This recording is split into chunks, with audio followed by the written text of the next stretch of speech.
In 1996, a young mother, Rachel Timmerman, accepted a ride home from a man she had recently met.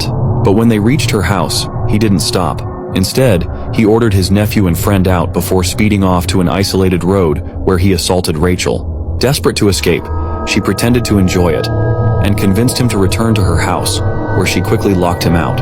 Enraged, he pounded on the door, threatening to harm her daughter if she told anyone. When Rachel pressed charges, the man, Marvin Gabriel, retaliated by accusing her of drug use while on probation. She was sentenced to 5 months in jail. 9 days later, Marvin was arrested for the attack on Rachel, but the terror wasn't over. Upon her release, a persistent caller from the restaurant where she worked kept asking her on a date. She initially declined, but eventually agreed. The man insisted she bring her baby, saying he loved children.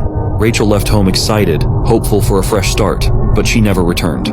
Days later, her father received a letter in her handwriting. The date went so well, we decided to get married and move to Arkansas. He was suspicious, but wanted to believe it was real. Until 2 fishermen made a grim discovery: Rachel's body, bound in chains and weighed down with cinder blocks at the bottom of Oxford Lake. Her daughter, Shannon, was never found.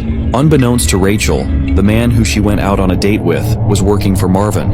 It was his plan all along to unalive her and her daughter. Later, Marvin Gabriel was arrested and was sentenced to death.